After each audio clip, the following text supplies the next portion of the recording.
All right, here we go. This is for sidechain compression and gating.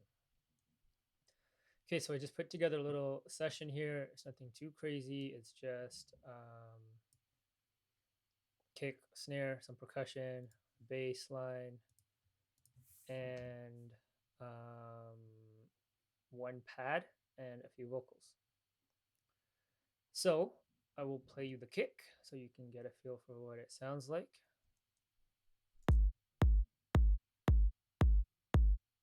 It's pretty clean. It's a clean sample, cymatic sample. Um, so the first thing we'll do is side chaining bass and kick just to get your bass out of the way of the kick so your kick comes in cleanly. So let me turn on the bass line. I'll play them both together without anything. I just have the decapitator running right now on my bass channel just to give it a bit more presence so you can hear it.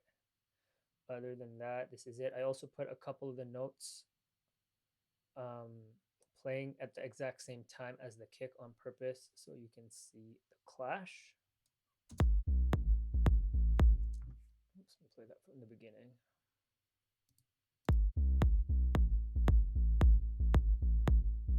As you can hear, it's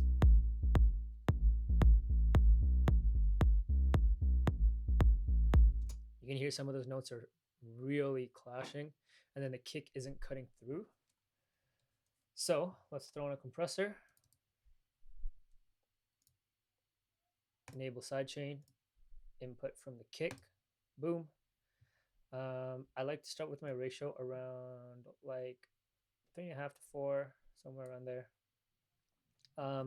Since we're trying to get the bass out of the way, I like to start with my attack as fast as possible because we want the bass to be pushed out as quickly as possible so the kick can cut through. However, most of the time this does cause some clicks in your bass. It's like the same as if you didn't crossfade your speakers trying to move way too quickly and you get a click.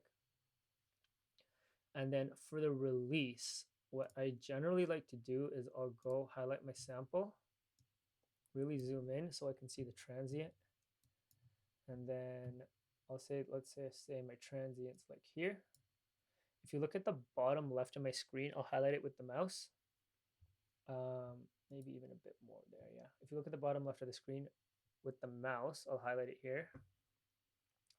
When I go back up to the sample, it will show a duration. So if I go back up here,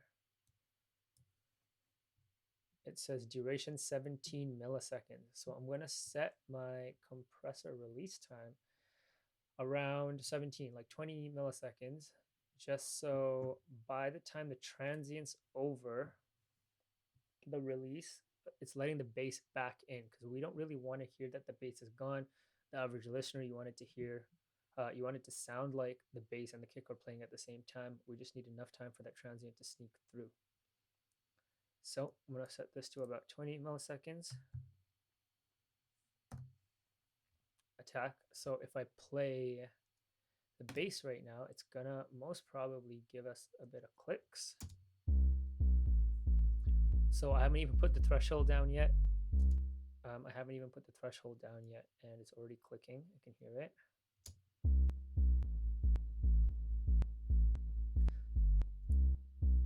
Okay, so there's a couple of things with this. Sometimes it doesn't matter because the click will be basically the same time the kick is playing. So it'll just sound like kind of like the top of the kick. Not really a huge deal.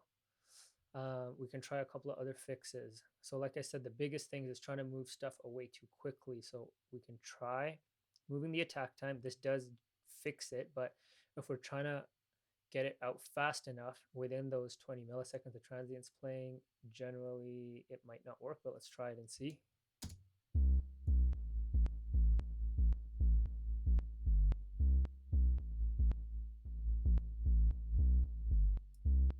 So it's helping a bit. It's at 12 milliseconds, which is kind of half the time of the transient. Let's throw it on with the kick and see what it sounds like.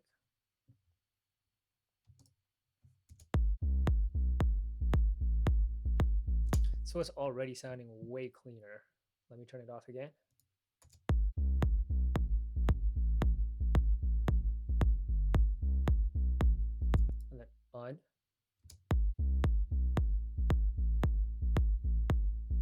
So that kick is cutting through much better. With Ableton, there's a really easy fix for this. I'm just trying to show you without it because I know you don't use Ableton, but for Ableton, just so you know, I don't know if there's another plugin like this, but there's two things here. One, I can turn on look ahead, so the compressor knows the signal is going to come and it doesn't have to like kind of fight to do it right away. It's prepared for it. It's still going to click, maybe a little less.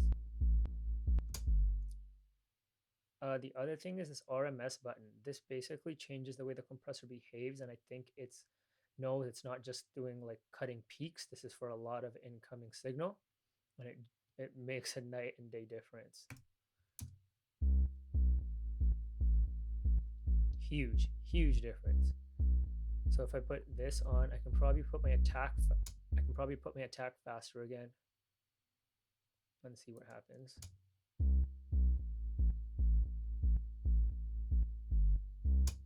So yeah, so that's huge. And then right now, if I put my kick back in,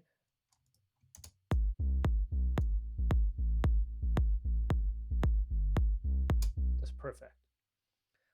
Some workarounds you can do, like I said, if you don't have this option, is put the attack time back. We did see that it did work. I think we said we were around like 9 seconds, right? Oh, there's a huge click still.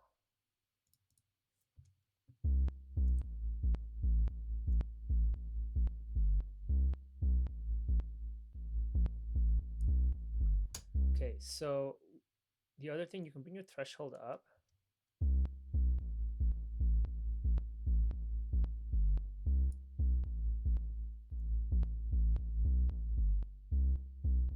Threshold up, get some of this volume out of the way. Let's just say even up to here. And then we can duplicate this and try it again.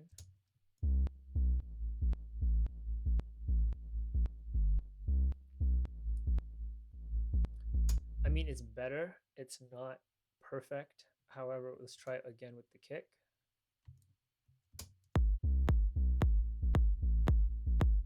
No, you can really hear it. You can really hear it.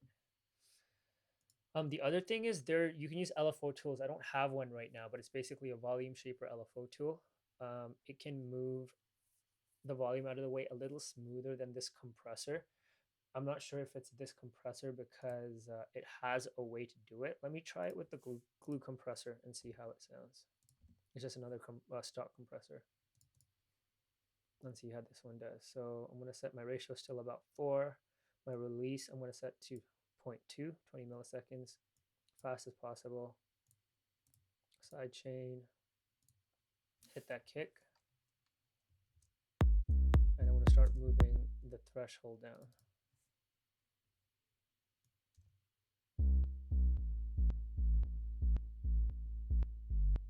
So we're getting that pop. It doesn't seem to be as bad as the last one. Maybe I'll move it up to 0.1. Didn't make a huge difference, to be honest. The other thing we can try is maybe we can try eking out the click. I don't know if it'll work or not, but let's try it.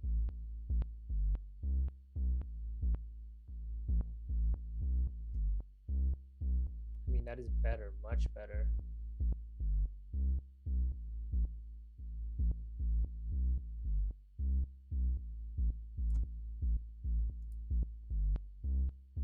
Yeah, huge difference. So let's see with the kick back in.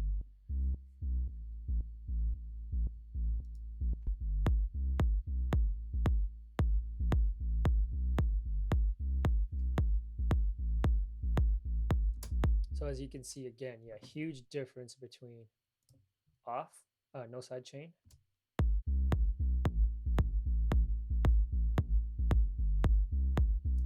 sidechain on.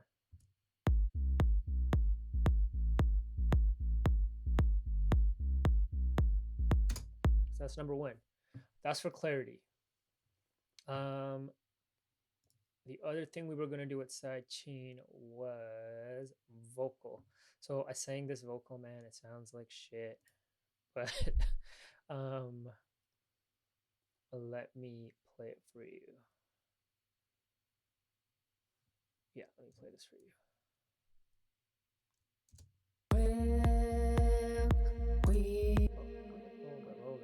Hold up.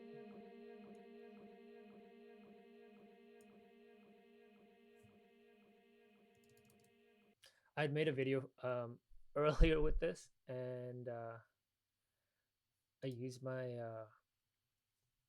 Mac mic, and the room noise was insane, or like the fan noise from my computer. So I'm just kind of redoing it here. So I might still have some of the effects and stuff on that I was going to show you.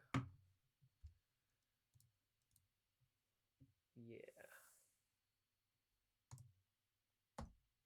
Boom. And boom. Okay, so effects. So right now I have this vocal that I showed you.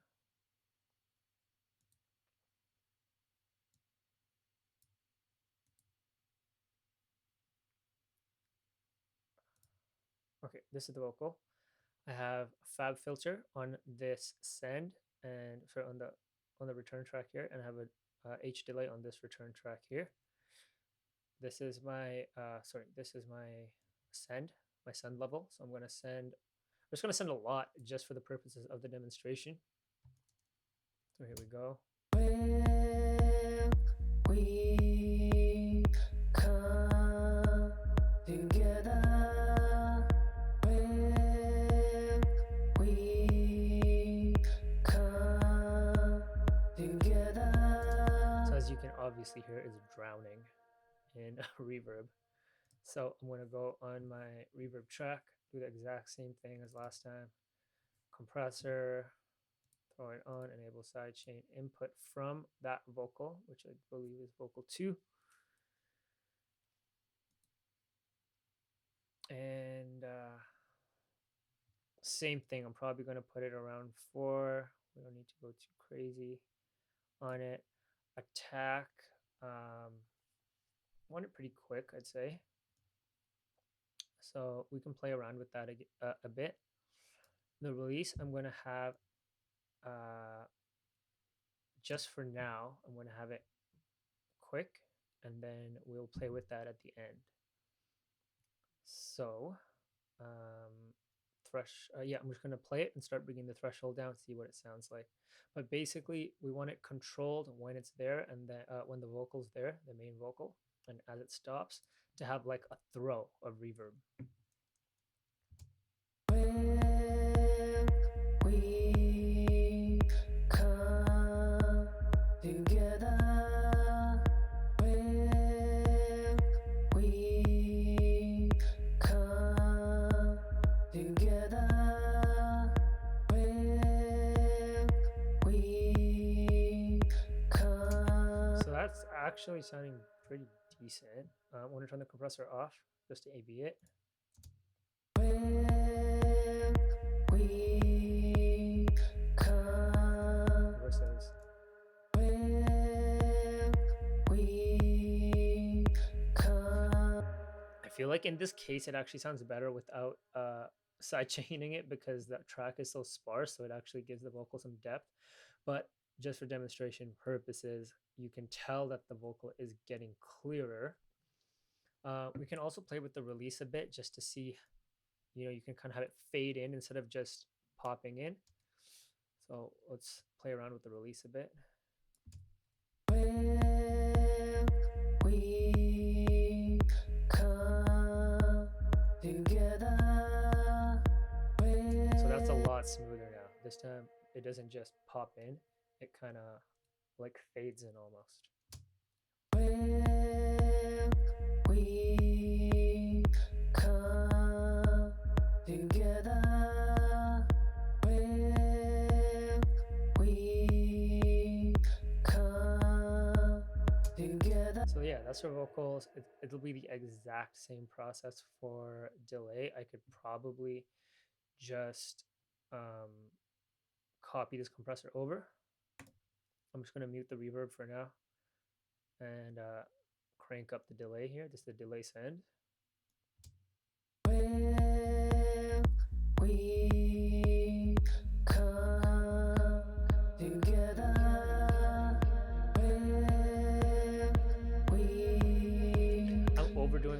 effects, obviously, just so you can hear what's happening.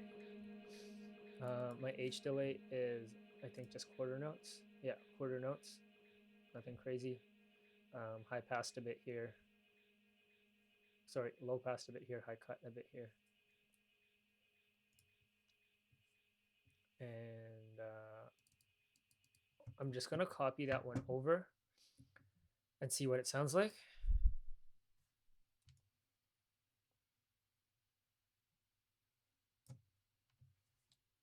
And let's see what that sounds like.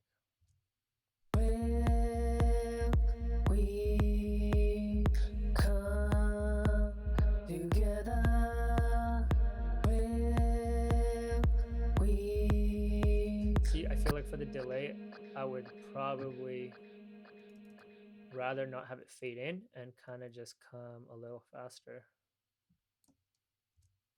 When we come together. So again, I'll A/B it, no compressor. When we come together. Again, with the delay, I feel like just for this track, since it's so sparse and it's like one word lyrics or like one word at a time, the delay kind of does add to it, but we're trying to get clarity if it's like a main vocal. When we come together.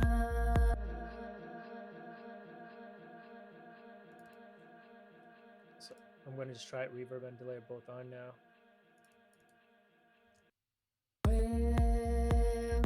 We come together.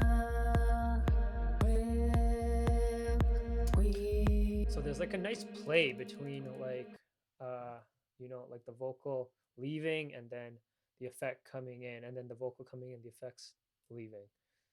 This is kind of just like a cool back and forth. And then finally, for compression, you wanted to do pumping. So I have this weird pad here. I'm going to pause that vocal because I don't want to hear it again. And yep, here's the pad. I just have a tiny bit of EQ on it. Nothing crazy.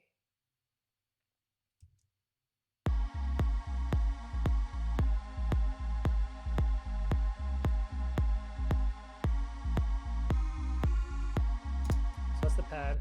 I'm going to throw this compressor on.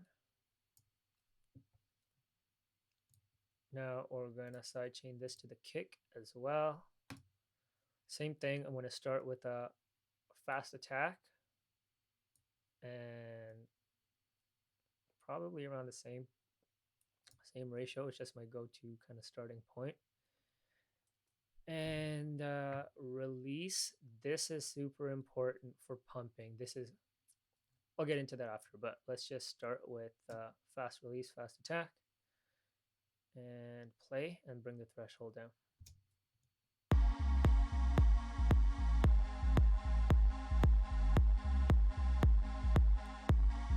Yeah, that sounds super crunchy right now.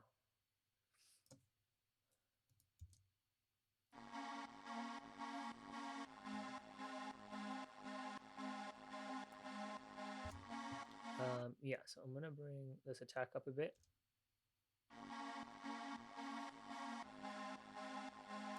I'm gonna release it down a bit.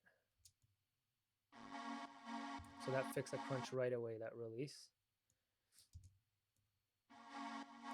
Release, crunchy.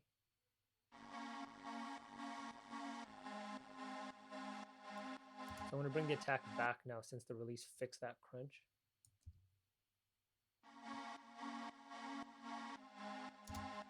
So why I said the release is super important is because this is the groove of your song. This is how you want this pumping. How do you want your track to pump is based completely, mostly on this release and how it plays with the kick. So let's put the kick back in. Let's put a snare in too so we get the snare sounding.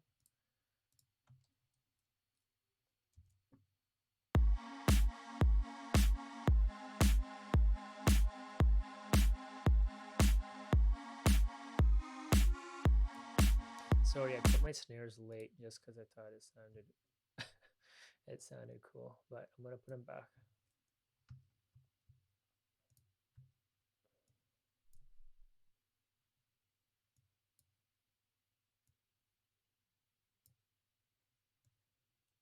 Okay.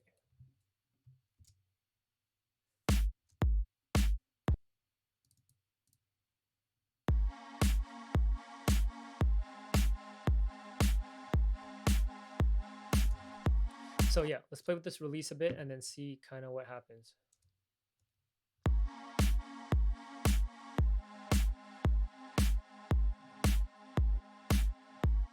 So see, this release is up and it's a super subtle pump now.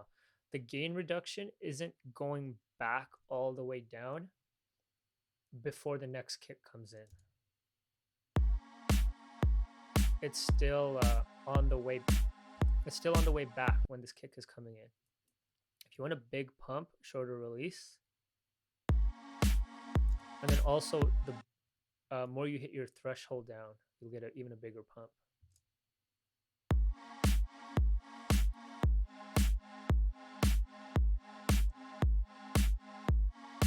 So if you just want your standard pump, I would try to set your release so pretty much exactly at the time, like the millisecond before your next kick comes in, your gain reductions come all the way back to 0.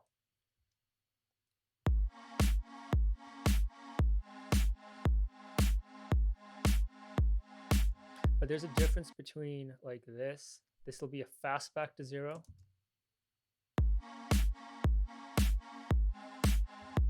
It kind of holds the note longer at the peak versus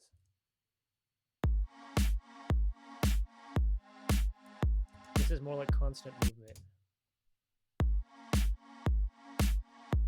So it really depends on the groove you want for your track. Let's add the bass in and see if that makes a difference to or how we want it to sound.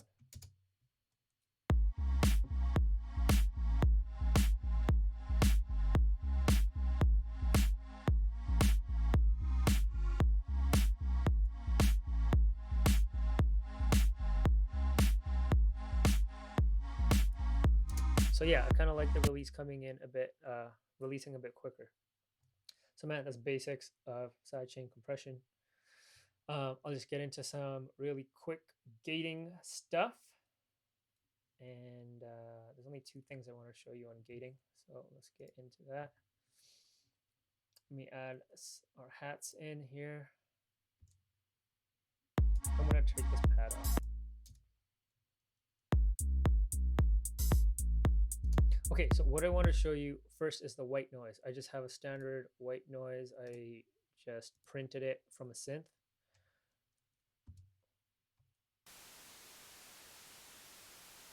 This white noise, nothing crazy. Let's throw a gate on here.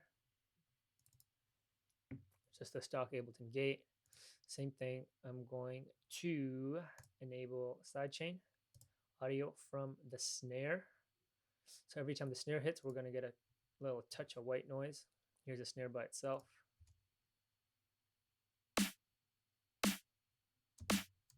And now let's put this white noise on. So with the gate, first floor, you want it on 0. Otherwise, it's always going to be some white noise leaking through. And you don't want that. So floor, like you don't want any floor. Next, I'm going to put the hold to 0 first as well. And then I want the attack quick. I want it to come in pretty quickly here. Actually, maybe we could even wait till the attack of the snare finishes. So let's say the attack of the snare, same, I'm just going to check here. Say the attack of the snare is from the bottom, 8 milliseconds there. So I'm going to go to my gate. Let's put my attack. I don't need this to come in until, let's say 8 milliseconds. Let's say even 5 milliseconds. So it has, it's starting to open. And hopefully it'll be open by the time the transient's over. And then we're going to, again, same thing, kind of bring the threshold down. We're getting a bit of sound now.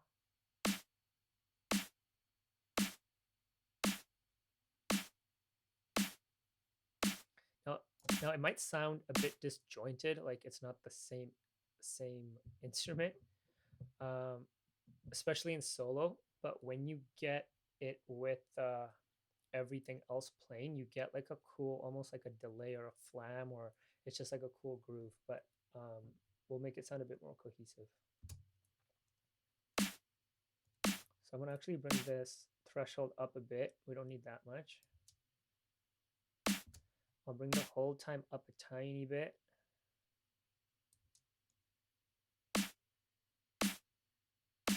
I'll probably overdo it and then bring it back.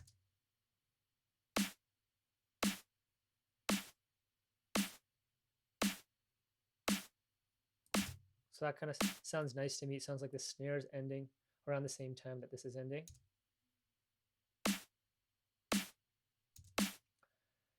And I'll play it again without.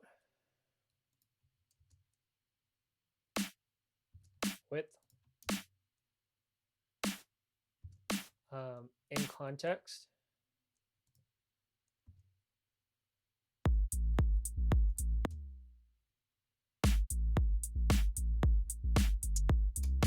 Now, if we want to make that sound a bit more cohesive, still, oh, sorry about that.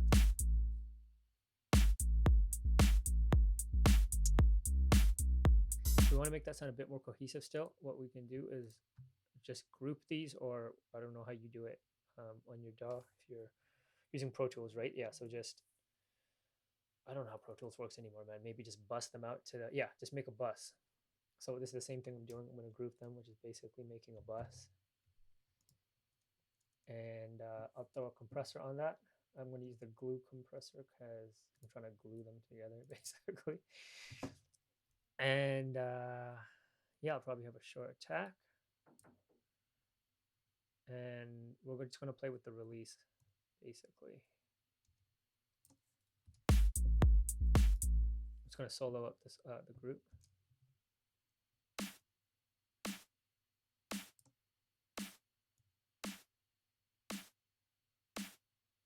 Yeah, it sounds a bit more like one hit.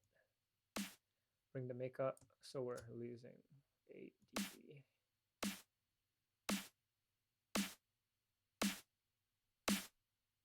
Let's bring that back.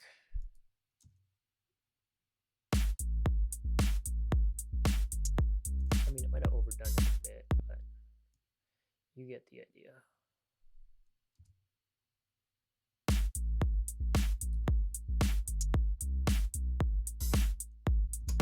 Cool. So that's one way of gating. That's just kind of like layering, I guess, for gating. This other technique, it's more like a creative thing you can do. I love doing shit like this. You get glitchy effects. So I did another hi-hat pattern here, and it's this is what it sounds like.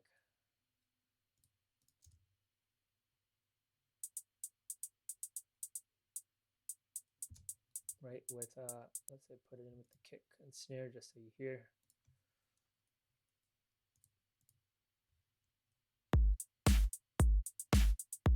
Just a random hat pattern, nothing crazy.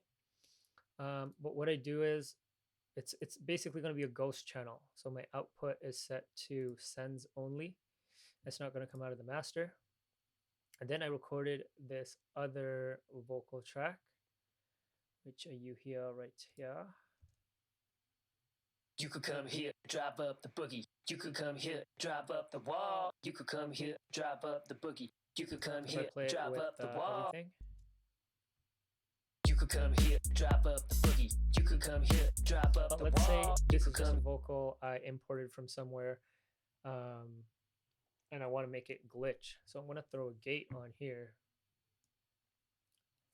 on my vocal. Bam. And we're going to do the same thing, attack. I don't need hold. Again, the floor, go to 0.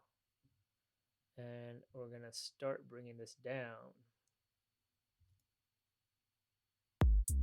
Drop up, you come, drop up, wall. You come here, drop up, wall. Come here, drop up. I'm going to bring this whole time down a bit. maybe the attack, I will move up a tiny bit. You could come here, drop up the boogie. You could come here, drop up the wall. You could come here, drop up. You could come here, drop up the boogie. You could come here, drop up the wall. You could come here, drop up the boogie. You could come here, drop up the wall. You could come here, drop up the boogie. You could come here, drop up the wall. You could come here, drop up. You could come here, drop up the wall. My computer is having a bit of a moment here. You could come here, drop up. You could come here, drop up the wall. You could come here, drop up. Maybe I'll put the hold up a tiny bit so it's not like stuttering so much. You come drop up. You come drop up the wall. You come drop up. You come drop up the wall. You come drop up. You come drop up the wall. You come drop up. You come drop up the wall. You come drop up. Okay, so this is, I mean, it sounds like nothing crazy.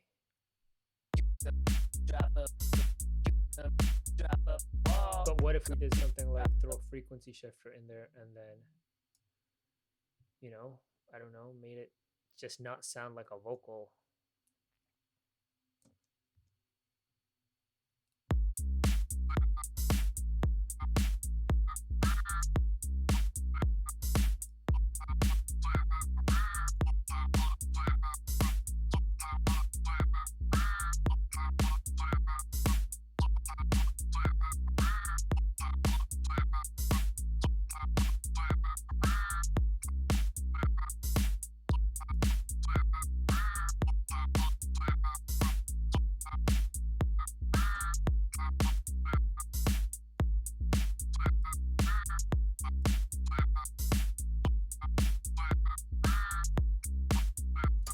But you get the idea. So if you get like a vocal that's always changing, or you get, you know, something that's always kind of morphing here and there, you can get really cool effects with that. And also it's based on your hi-hat. It's based on your pattern when it's coming in and out. Well, anyway, man, I hope that helps. And yeah, man, let me know if there's anything else or any questions. Peace.